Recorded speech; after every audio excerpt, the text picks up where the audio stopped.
के कोप भवन में चली जाओ, रात को दशरथ जी आएंगे। बोले आएंगे, ऐसे देख करके उदास। बोले हाँ, उन्हें होना चाहिए दुख, उन्होंने इतना कपट किया तुम्हारे साथ। अच्छा, तो उपाय क्या है? उपाय यह है कि तुम्हारे पास 2 वर है ना देवासुर संग्राम के। दशरथ जी लड़ते लड़ते हार गए। हार तो नहीं रहे थे, रथ का पहिया टूट गया, धुरी निकल गई।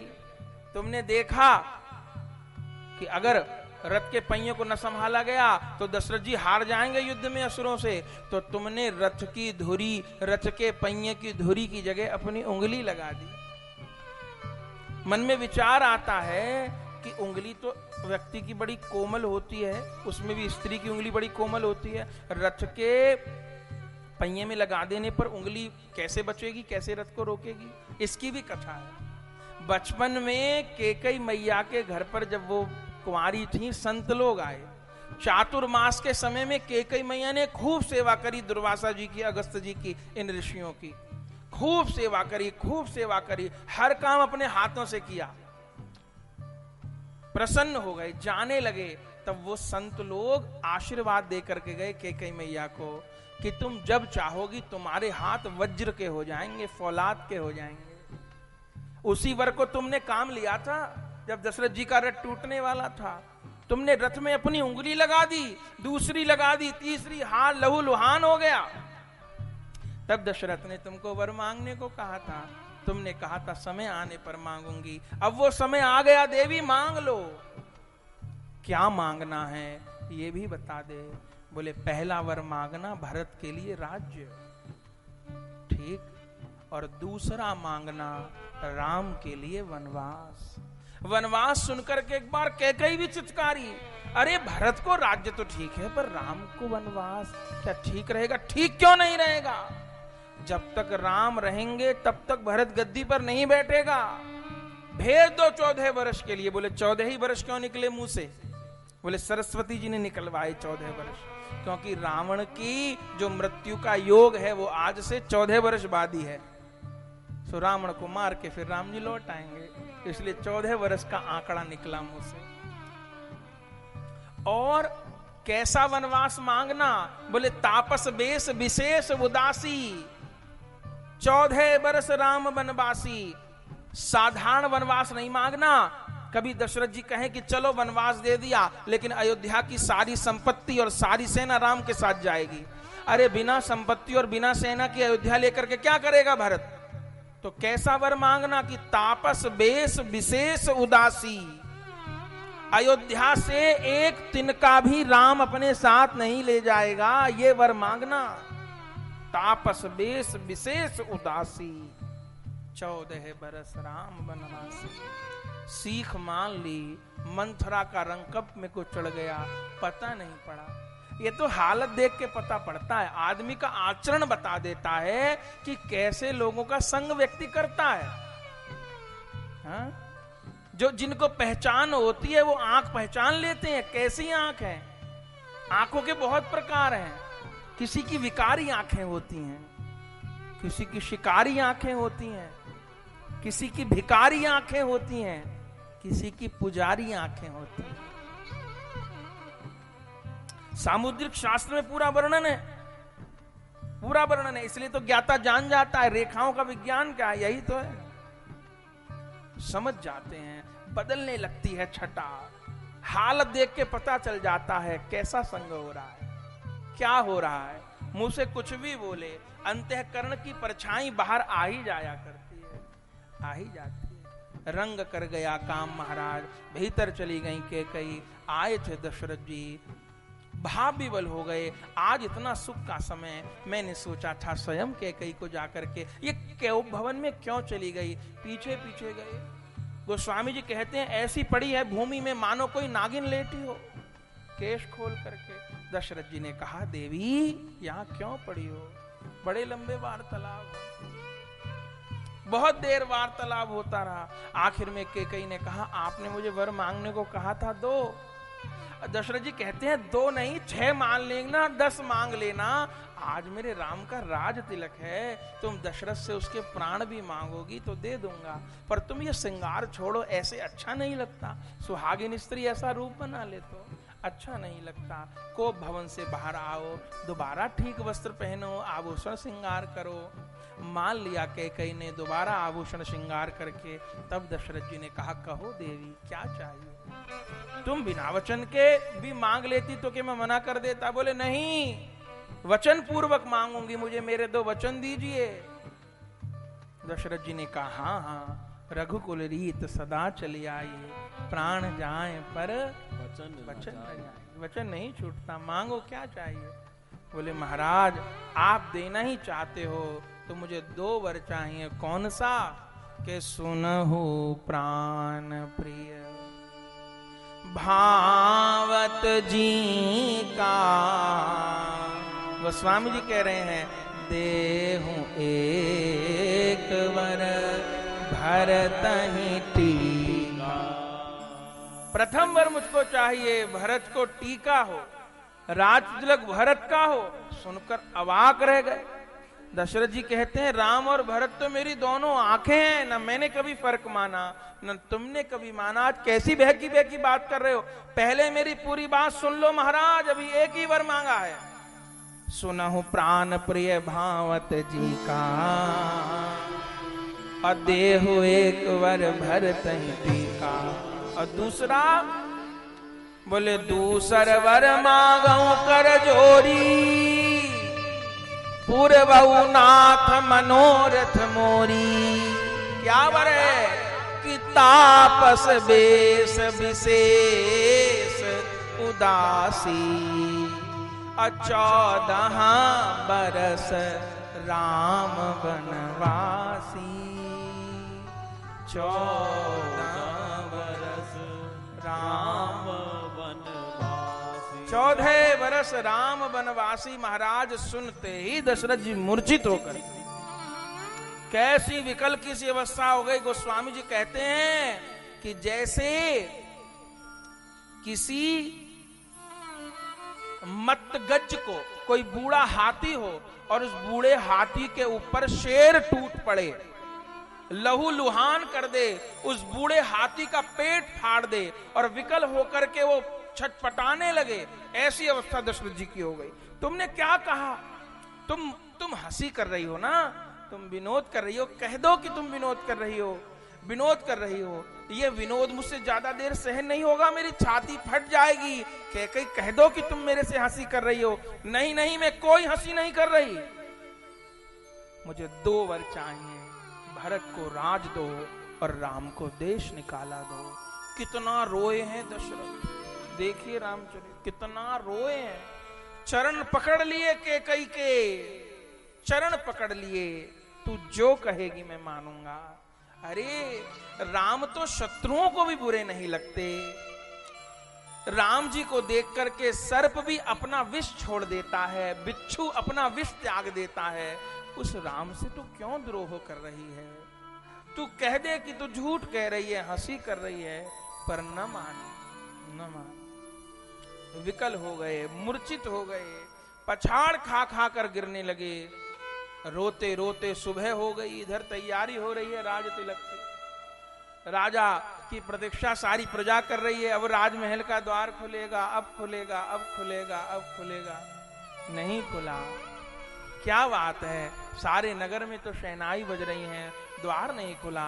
राजा तो सूर्योदय से पहले उठ जाते थे, आज क्यों ना उठे? सुमंत जी को भेजा गया।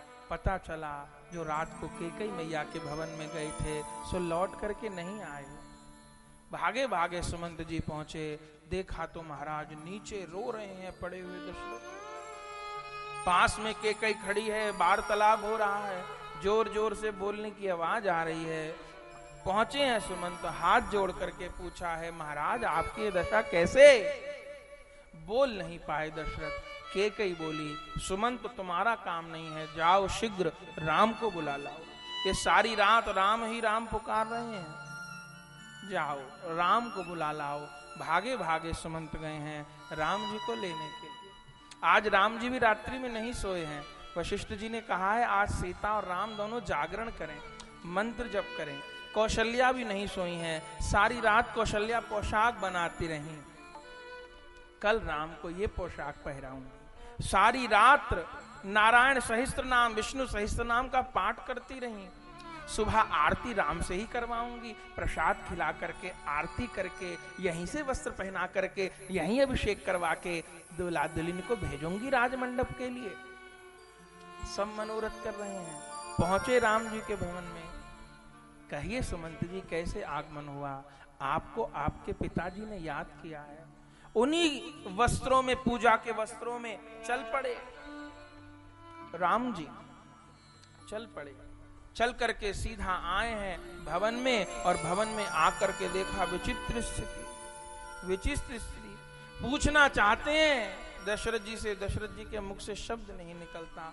बार बार पूछा, कहिए तो सही, आपकी ऐसी अवस्था कैसे हो गई? उस बेटे को धिक्कार है जिसके पिता को रोना पड़े, धिक्कार है उसको। कहिए मेरे से क्या गलती हो गई जो आप मेरे से बात भी नहीं कर रहे? मां आप बताओ, इस समय जननी कहाँ है? रामचरितमानस में इस समय जननी कहाँ है राम जी ने कैकेयी मैया को? संत लोग विचार करते हैं कि मां तो हमेशा कहते थे, जननी क्यों कह रहे हैं? जननी उसे ही कहा जाता है जो जने, जो जन्म दे वही जननी है। कैकेयी को जननी क्यों कह रहे हैं राम जी? बोले बात में अर्थ है। बोले अयोध्या का उद्धार करने वाले, जानकी जी का पानी ग्रहण करने वाले, मिथिलानियों पर कृपा करने वाले, विश्वामित्र जी पर कृपा करने वाले राम को कौशल्या जी ने जन्म दिया है। लेकिन निषाद राज पर कृपा करने वाले, भीलों पर, शबरी पर, रीछ पर, कपियों पर कृपा करने वाले राम जी को जन्म कैकेयी मैया ने दिया है। इसलिए राम जी कैकेयी को जननी कह करके पुकार रहे हैं। जननी बताओ, आप बताओ, कोई ऐसी बात है पिताजी नहीं कह पा रहे, आप बताओ मेरे लिए क्या आज्ञा है? राम तुमसे गलती तो कोई नहीं हो सकती, बस मेरे 2 वर थे वो मैंने मांग लिए, उन्हीं को देने में तुम्हारे पिता की अवस्था हो गई है। क्या वर? कि देहु एक वर भरतहि टीका, सुनहु प्राण प्रिय भावत जी का। और दूसरा वर ये कि तापस बेस विशेष उदासी 14 बरस राम वनवासी। ओहो बलिहारी है राम जी, माथे पे शिकन नहीं आई। बोले मैया इतनी सी बात बताने में इतनी देर लगा दी, इतनी सी बात बोलने में इतनी देर लगा दी। अरे मां 14 बरस नहीं, तुम अगर सारी जिंदगी के लिए भी मेरे लिए वनवास मांग लेती तब भी मैं कुछ न कहता। तुम्हारे उपकार मेरे से कहां उतारे जाएंगे, कहां उतारे जाएंगे? मां का उपकार किस पे उतारा जाएगा? नहीं नहीं, इतनी छोटी बात बताने में बस बात तो यही है, और कोई बात नहीं है। वहीं से राम जी लौट गए। मैं आपका आने पर जब चलूंगा वन के लिए तब दोबारा प्रणाम करने आऊंगा। राम जी चल पड़े, भवन में पहुंचे हैं। जानकी जी को समाचार मिला है, बहुत समझाया है, जानकी जी भी चलने को तैयार हुई हैं। राम जी ने बहुत समझाया है कि पीछे माएं हमारी बेवल हो जाएंगी, तुम हमारी माओं की सेवा करना। जानकी जी कहती हैं, नहीं नहीं प्रभु, नहीं नहीं। जैसे वारी के बिना नदी है, जैसे तेज के बिना अग्नि है, जैसे जल के बिना लहर है, उनका अस्तित्व कोई नहीं है, ऐसे आपके बिना मेरा भी अस्तित्व नहीं है।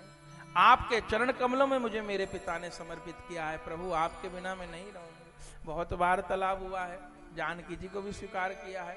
लक्ष्मण जी को पता चला महाराज भागे भागे आकर के उपस्थित हुए हैं। भगवान ने कहा मुझको वन जाने की आज्ञा हुई है, तुमको नहीं, तुम यहीं रहोगे। पहले तो लक्ष्मण जी ने बहुत विरोध किया है अपने पिता दशरथ जी का, फिर महाराज कहा है कि यदि आप जाएंगे ही तो मैं चलूंगा। लक्ष्मण का जीवन भी राम के बिना नहीं है, बहुत समझाया है। अंत में राम जी ने कहा कि जाओ पहले सुमित्रा मैया से तो आज्ञा ले आओ। सुमित्रा मैया के पास गए हैं और धन्य है सुमित्रा महाराज। सुमित्रा मैया के पास गए हैं। सुमित्रा मैया बोली, लक्ष्मण तुमने मुझे आज लजा दिया। जब मैंने तुम्हारा दान कर दिया सीता जी को तो मेरे से पूछने की जरूरत कहां है। तुम्हारे पिता राम हैं और तुम्हारी मां सीता है। तहां अवध जहां राम निवासु, तहां ही दिवस जहां भानु प्रकाशु। जहां सूर्य है वहीं दिन है, जहां राम है वहीं अयोध्या है। यदि राम सीता वन में जा रहे हैं तो अवध तुम्हार काज कछु नाही। तुम्हारा अयोध्या में कोई काम नहीं है, जाओ। और अब दोबारा प्रणाम करने मत आना, देर ना हो जाए, जाओ। सदा राम की सेवा करना बेटा, कुसंग कभी मत करना। आज अयोध्या का विनाश इस मंथरा रूपी कुसंग के कारण हुआ है। बेटा कभी स्वप्न में भी कुसंग मत करना। जानकी और राम के प्रति कभी मन में दुर्भाव न लाना, कभी विपरीत मत सोचना, स्वप्न में भी दुर्भाव मत करना। लक्ष्मण जी कहते हैं मुझे जागृत का तो भरोसा है, भूल करके भी कभी कुसंग नहीं करूंगा, राम जी के विपरीत नहीं सोचूंगा माँ, लेकिन स्वप्न का नहीं पता कि कभी स्वप्न में तो बस नहीं है। तो माँ मैं प्रण करके जा रहा हूं कि 14 बरस सोऊंगा नहीं 14 बरस, जो स्वप्न में भी कभी कुसंग प्राप्त ना हो, राम जी के विपरीत मेरी बुद्धि न जाए। लक्ष्मण जी तैयार हुए हैं, जानकी तैयार हुई हैं। कौशल्या को तो कुछ पता ही नहीं है, वो तो आरती की थाली सजाए बैठी हैं, राजसी वस्त्र सजाए बैठी हैं, फूलों की डलिया सजाए बैठी हैं। अभी दोनों आएंगे प्रणाम करने के लिए, अभी दोनों आएंगे, मुझे प्रणाम करे बिना नहीं जाएंगे रात तिलक कराने को। अभी आएंगे, अभी आएंगे, अभी आएंगे। राम जी चले हैं और महाराज कौशल्या मैया के भवन में सीता कहाँ है, तुम अकेले कैसे आए, ये राजसी वस्त्र रह गए, जल्दी जल्दी पहन लो, मुहूर्त निकल जाएगा यज्ञ का, तिलक होना है। राम जी ने ये नहीं कहा। धन्य है, पूरी रामचरितमानस खोज लीजिए, पूरी वाल्मीकि रामायण खोज लीजिए, राम जी के मुंह से एक बार भी नहीं निकला कि मुझे कैकेयी मैया ने वनवास दिया है। बलिहारी बलिहारी बलिहारी। इसलिए राम जी हमारे देव हैं। एक बार निंदनीय व्यक्ति की भी जो निंदा न करे सो ही तो राम है। एक बार भी मुंह से नहीं निकला कि कैकेयी मैया ने मुझे बन जाने के लिए कहा है, ऐसा वर मांगा है। कौशल्या जी पूछ रही हैं, अरे तू ऐसे क्यों खड़ा है, क्या बात है। बोले माँ क्या कह रहे हैं राम जी कौशल्या से, ये नहीं कह रहे मुझे वन जाना है। बोले तेरा तो राज तिलक होना है। बोले माँ राज तिलक तो होना है, पर पिताजी ने मुझे अयोध्या का राज न दे करके वन में राज दिया है, मुझे वनों का राजा बनाया। क्या कह रहा है तू, वनों का राजा बनाया है।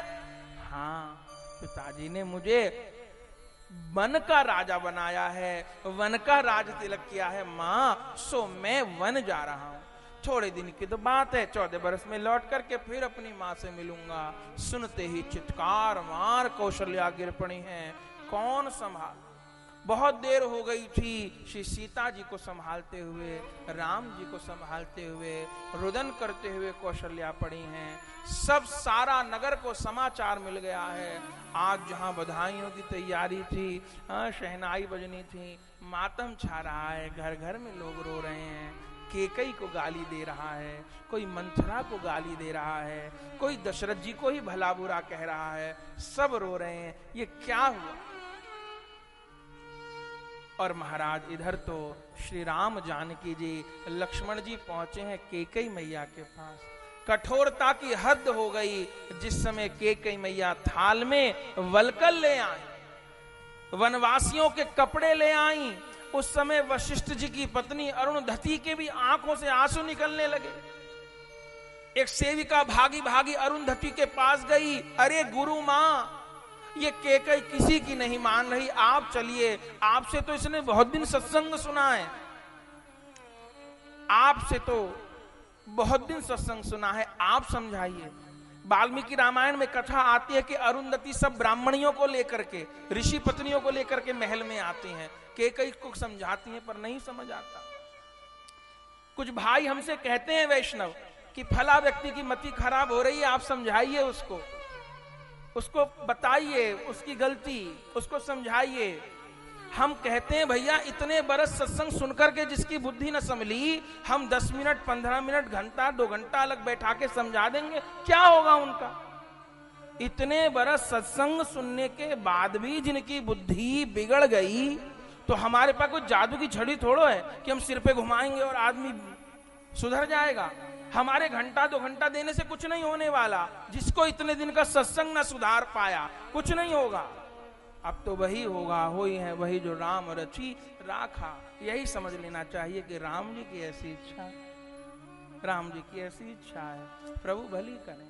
अरुंधति आई, सब ऋषि पत्नी आई, न समझा पाए, सबको धुतकार दिया आज केकई ने।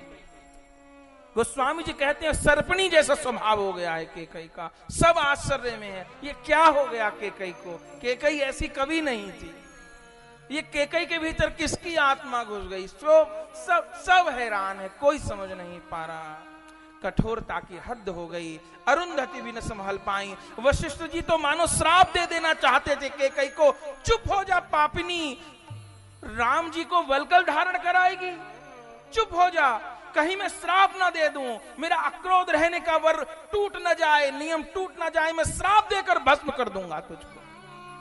अपने आप को संभाला वशिष्ठ जी ने, न मानी केकई। ले आई थाल में वस्त्र, ले आई थाल में वस्त्र।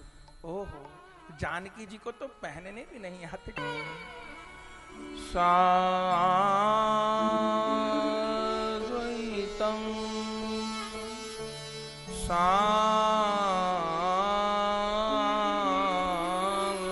सावधूतम परिजन सहितम श्री कृष्ण चैतन्य देवम श्री राधा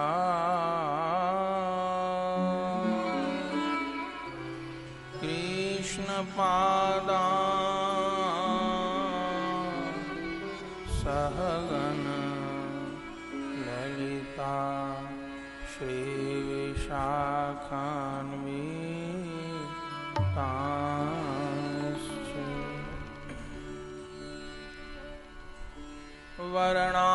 वर्णानाम् अर्थ संघानाम् रसानाम् छन्दसामपि मंगलानाम् चकरतारो वन्दे वाणी विनायको भवानी शंकरौ वन्दे श्रद्धा विश्वासरूपिणौ याभ्यां विना न पश्यन्ति सिद्धा शान्तिस्थमीश्वरम् वन्दे बोधमयं नित्यं गुरुं शङ्कररूपिणम् यमाश्रितो हि वक्रोऽपि चन्द्र सर्वत्र वन्द्यते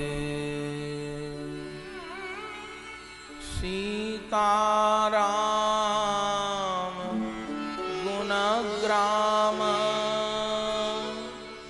पुण्यारण्यविहारिणौ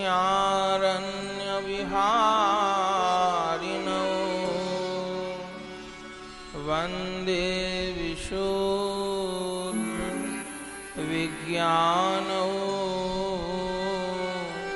कवीश्वर कपीश्वरौ उद्भव स्थिति संहारकारिणी क्लेशहारिणी सर्वश्रेयस्करीं सीता नतोऽहं राम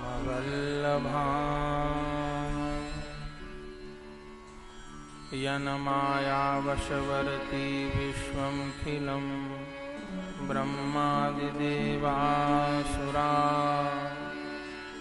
यत्सत्त्वादमृषैव भाति सकलं रज्जो यथा हेर्भ्रम यत्पादप्लवमेकमेव हि भवाम्बुधेस्थितिरशावतां वन्देऽहं तमशेषकारणपरं रामाख्यमीशं हरिम् नानापुराणनिगमागम सम्मतं यत् रामायणे निगदितं कवचिदन्यतोऽपि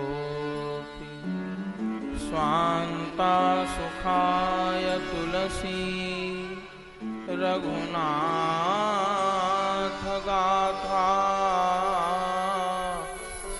भाषानिबन्धमती मज्जुलमातनोति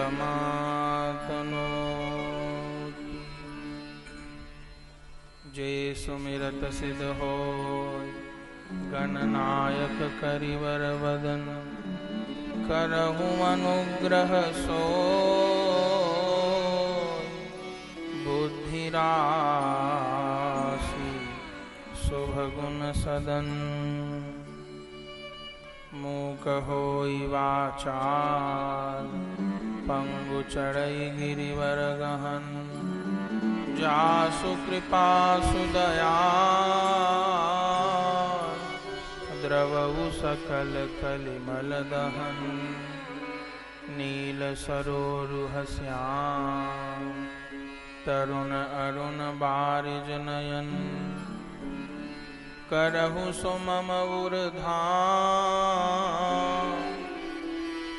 सदा क्षीर सागर शयन कुंद इंदु समदेह उमारमन करुणा अयन जाहि दीन परने करहु कृपा मर्दनमयन वंदं गुरुपद कंज कृपा सिंधु नर रूप हरि महामोहतम पुंज जासु वचन रवि करन कर श्री गुरु प्रेमानंदे गौर हरि बोल। श्री गुरु प्रेमानंदे साई गौर हरि बोल। गुरु प्रेमानंदे साई गौर हरि बोल।